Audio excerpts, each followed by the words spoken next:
Awesome. Well, first and foremost, why don't you tell us a little bit about yourself? Let's see. I'm a lawyer and a chemical engineer.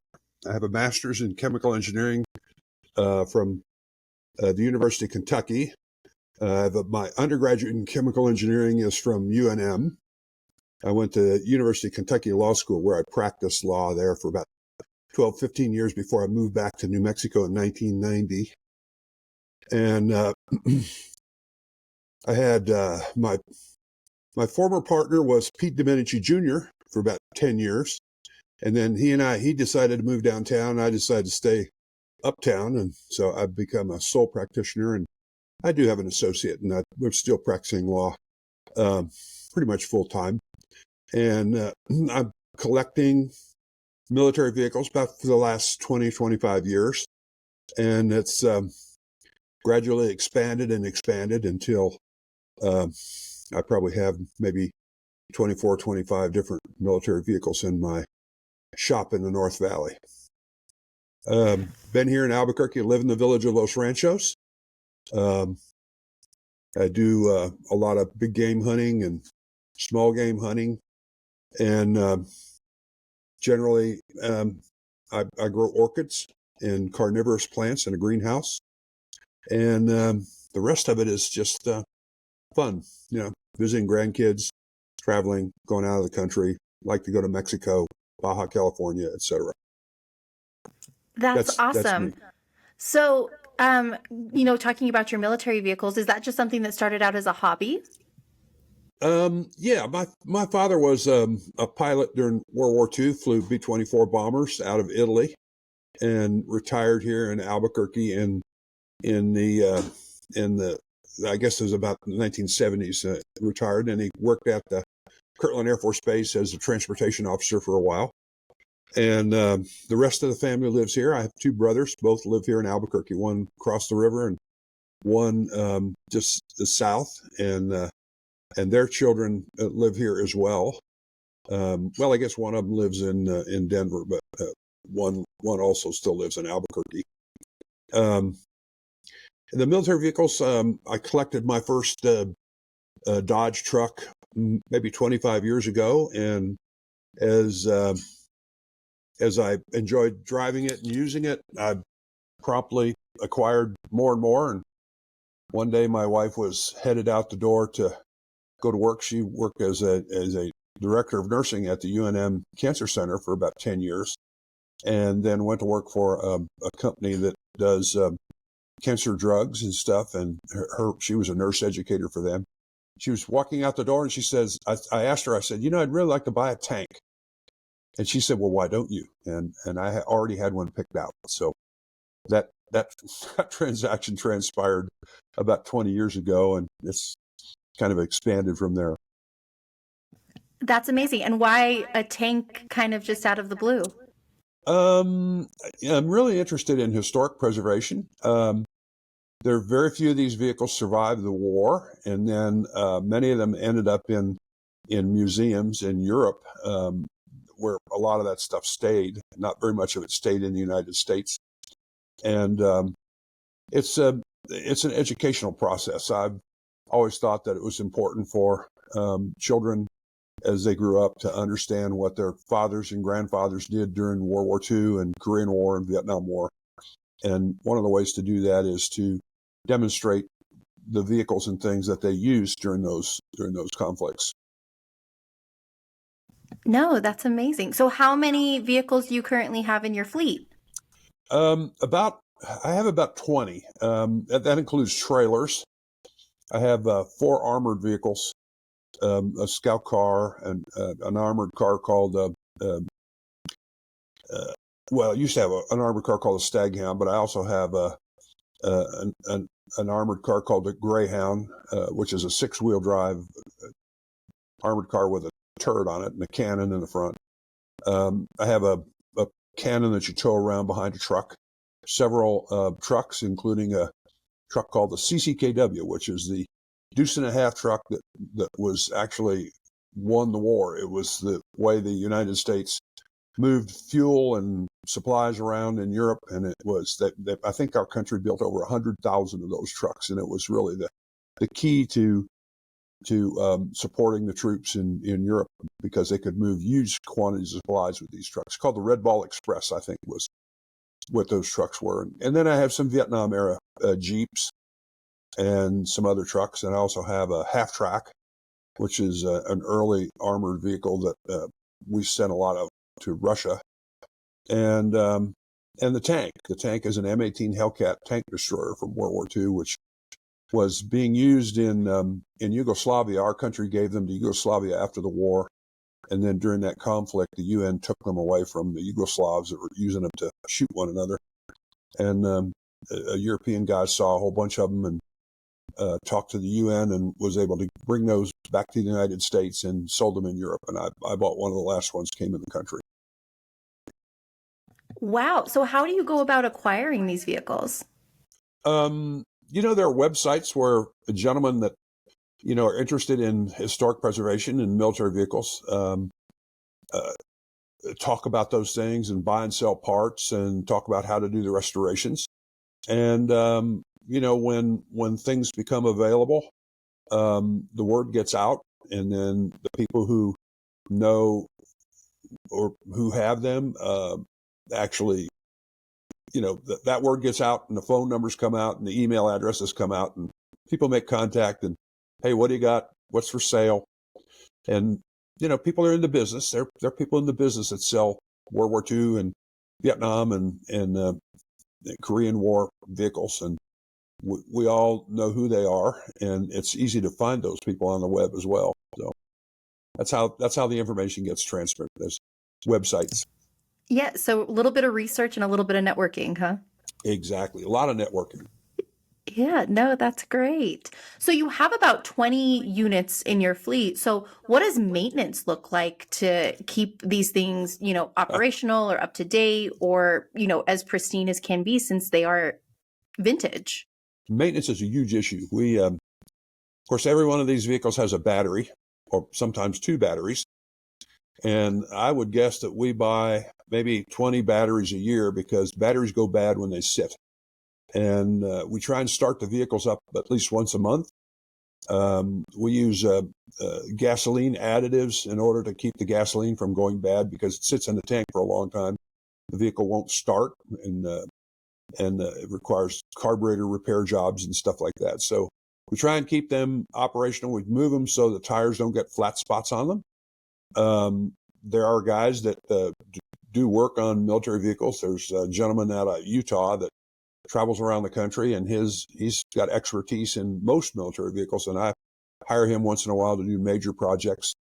I have a couple of people locally that I hire that are able to work on just about anything. They're just good mechanics, and most of the stuff is fairly easy to repair because they didn't use computers back then. So you don't have to have a computer to repair a World War II or a Korean or a Vietnam era vehicle.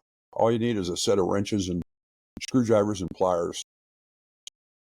That's amazing. So, a lot of people may not understand of, your fleet and the vehicles that you have available, you've utilized for the film industry, and you actually had a few vehicles in the film Oppenheimer.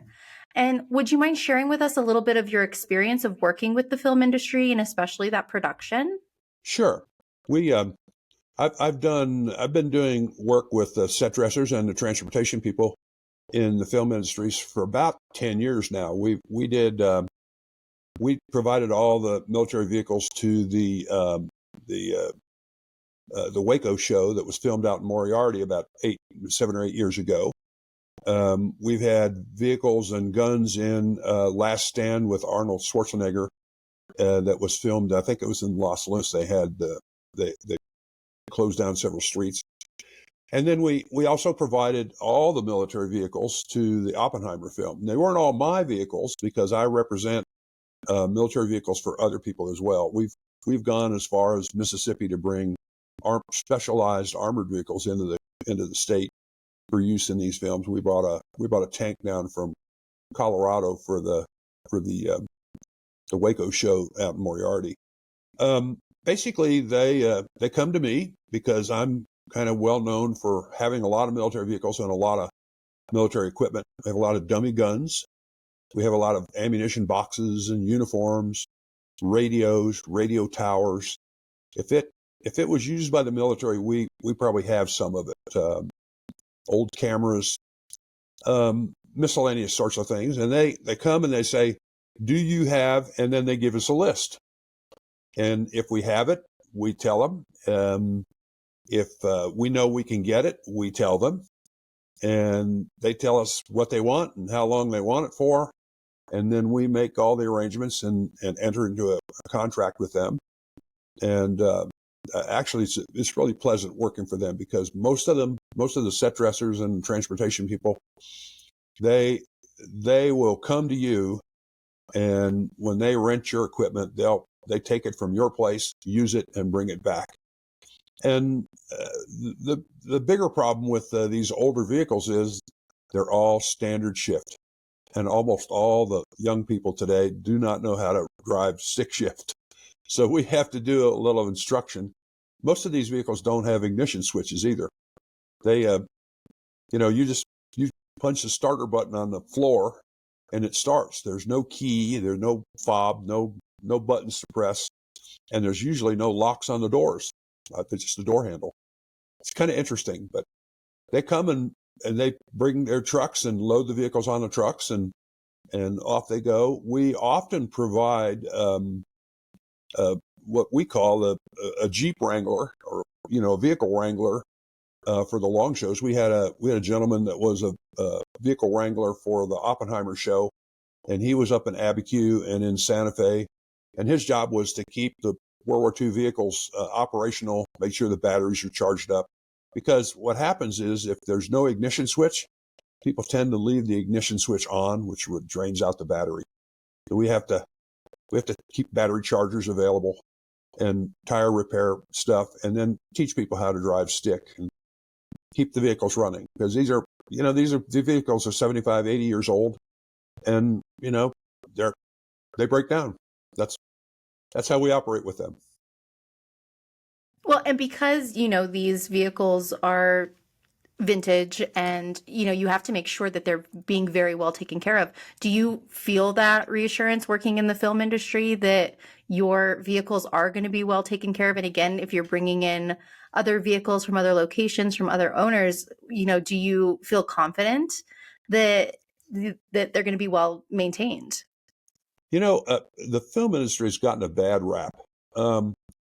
They I guess maybe 20 years ago, the film industry did damage to things, and then they would move on, and the owner of a vehicle or the owner of a premises wouldn't find anybody that they could go to get compensation. But that's not true anymore. They understand that these vehicles are important and that they're valuable, and they don't intentionally damage things. We've had people ask if they could repaint things, and as long as they repaint them with water-soluble paints that we can wash off later, it's not a problem. When they scraped the paint on a tank a couple of years ago at the Waco show, they just bought the paint and paid the gentleman that owned that tank to repaint the section that was scratched up. So, in general, there's been no problems whatsoever with that. They've taken good care of equipment, and they understand that it's valuable, and there's never really been an issue about that. We've had some issues where they burned up ammunition boxes, and when they did that for the purpose of the film, they paid for them. So not an issue really. But I hear this from a lot of people that I represent for vehicles, when they trust me to get their vehicle to the transportation captain and then back. And we've not really had any major problems with that. Like I said, we only had that one vehicle, one tank that was scratched. Never had any damage to vehicles per se. And everybody's been really pleasantly surprised with the way the film industry operates and takes care of people's equipment. No, that's wonderful to hear. And because you've been doing this for quite some time and you've really built up this business for yourself, how would you encourage other business owners or other folks that think that, maybe my business could apply to the film industry, how would you encourage them to get more involved? Well, you know, the biggest issue is identifying what you have that the film industry might be interested in using. I mean, there are lots of military vehicles around, but if they have a film that's involving the military, they don't want to go and rent a vehicle from 12 different people. They want to go someplace and pick out the vehicles that they want and rent them all at once. And that's why there's large collections of military vehicles in California. The biggest problem, of course, for that in the New Mexico film industry is it's 800 miles to Los Angeles from here. And transportation being expensive, fuel costs being pretty damn high, it costs an enormous amount of money to transport 10 vehicles from Hollywood to New Mexico to use for 7 weeks and then ship them back. It almost doubles the cost. And as a result, if you have something in New Mexico that's available elsewhere, you have to look at it in terms of what's more convenient for the industry to look at. So if you have a premises, a house that's really unique or unusual, you have modern vehicles that people would be interested in renting for period vehicles like in the 60s or 70s. You need to have a few of them, not just one. If you have just one vehicle, you're not going to be they're not going to be very interested in you because again, they can't afford to do multiple stop shopping. They need to go one stop shopping. And so if you have a lot of furniture, that you have a used furniture warehouse or something, perfect setup for doing business with the film industry. Photograph it all, put it up on the web or have a catalog, and basically let people see what you have, put it up on the New Mexico Film Office website and do business. That's great. So do you think that that's where you get most of your inquiries from, is by utilizing the New Mexico Film Office directory? I think I've had I've had several inquiries through the directory. Most of my inquiries come from the fact that I am now well known by the set dressers and the transportation captains. So the people that are in the industry here in New Mexico that are looking for anything associated with military, and our company name has the word military in it, we get a phone call. I'll never forget when they were getting ready to film Last Stand with Arnold Schwarzenegger. The set dresser came and looked around my shop in the North Valley, and they said that they were actually thinking, that they'd like to film in the shop because there was so much military stuff around. They wouldn't have to do set dressing. It was already there. But they decided they had a set down in Los Lunas, I think, and they had a barn down there, and they took several big guns, and I have a 40 millimeter Bofors gun on trailer that they took down there, and it was part of the film. They rented it. I think it was on camera for about 3 seconds in the film. I looked hard for it. I go to these films and I look at them for what they are, good films, and then I go a second time and just look for the equipment that I rented to them and see where it was used. I love that. That's amazing. So in this process, is it just a mix of people sending you information of, hey, this is the movie that we're filming, here's what we need? Or how often do you have people coming and scoping out your space to see what they can utilize? Well, we when the set dressers come, they generally know the kinds of things that we have because they've seen it in other films. And we try and maintain. I had a website up and then it crashed, so I'm getting ready to put that back up again with photographs of all the stuff that we have available, because we have a lot of radio equipment that people are interested in, radio towers and antennas and old and modern radio equipment that looks good sitting on a desk or inside of a vehicle.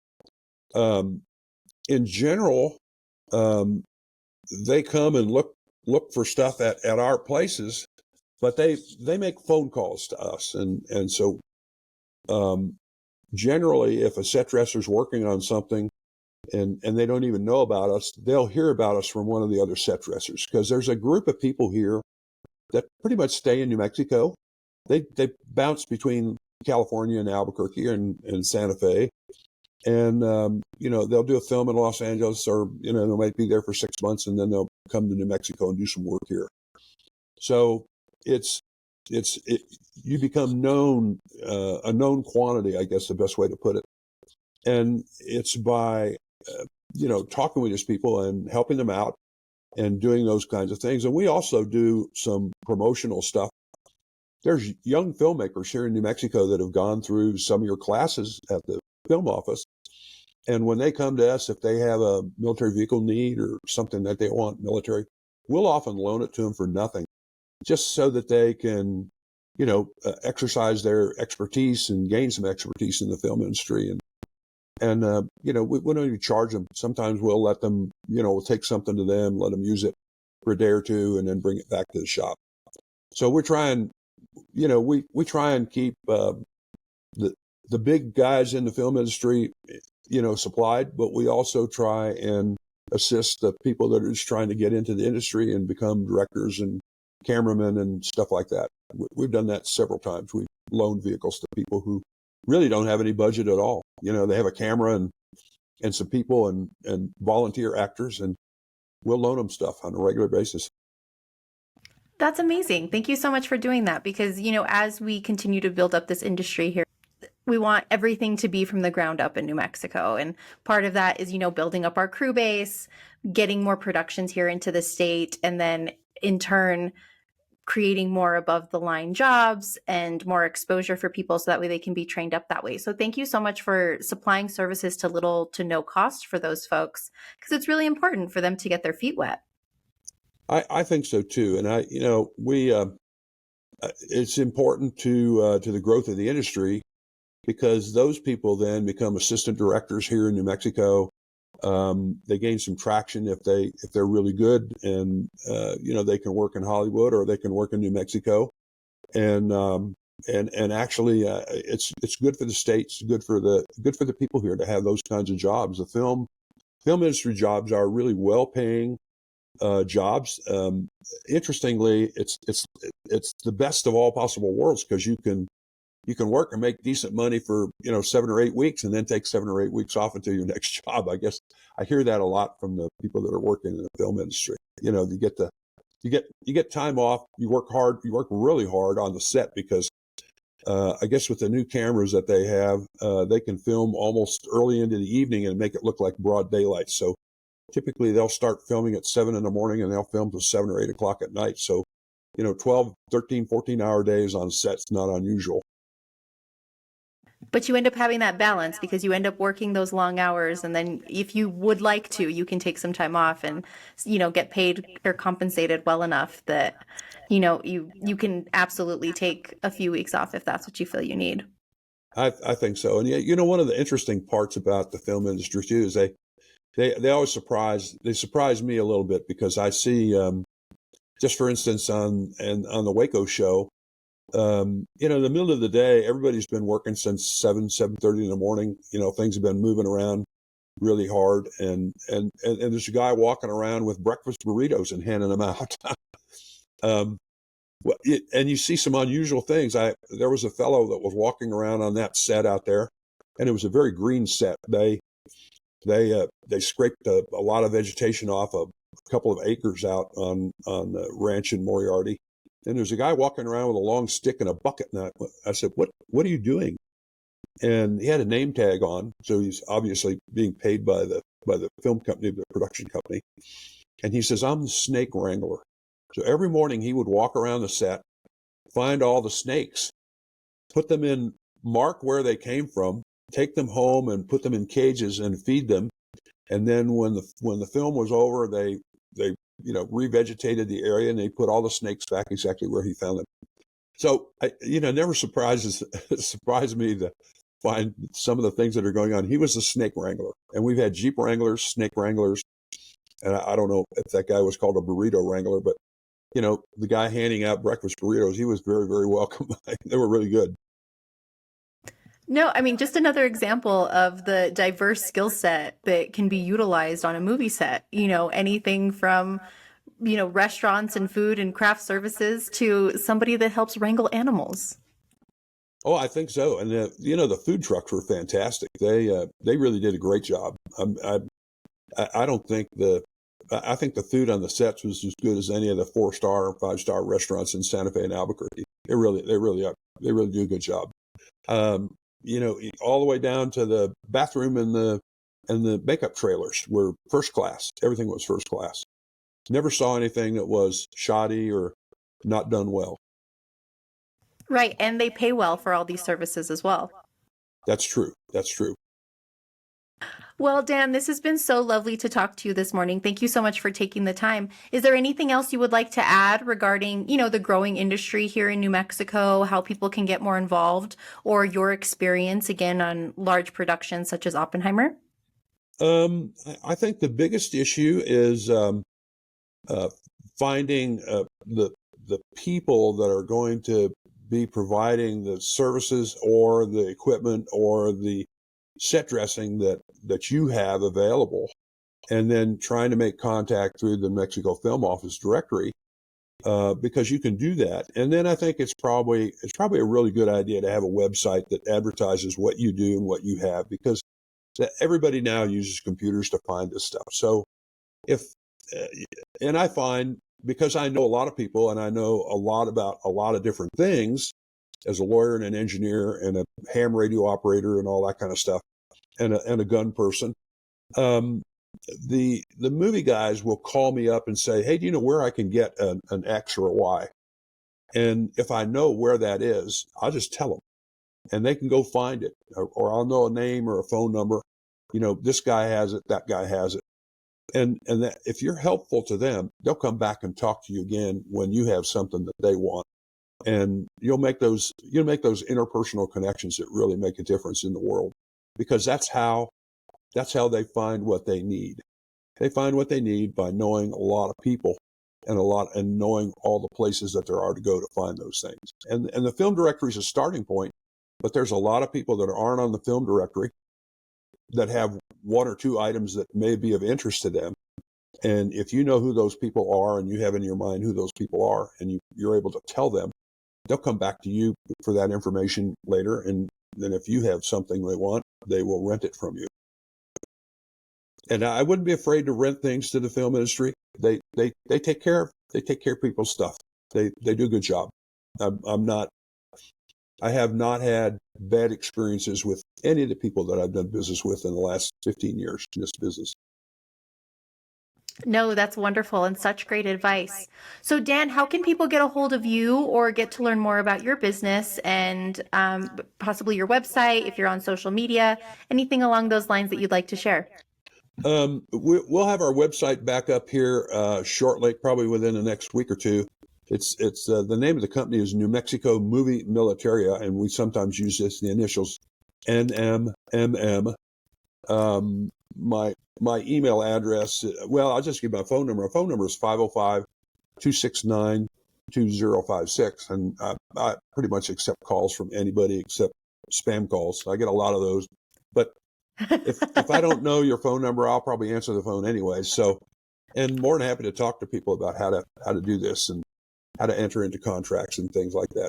It's important to be able to work with the film industry and know how they work. And I think if you ask them how they want to do business, because most of them have their own contracts and stuff like that. So we don't draft new contracts. I mean, now I have a contract and we put the provisions in that we need for the care of other people's vehicles, and we're pretty comfortable that they do their part, we do our part, and everybody gets along really well. So yeah, contact if anybody has any questions. I'm more than happy to answer them.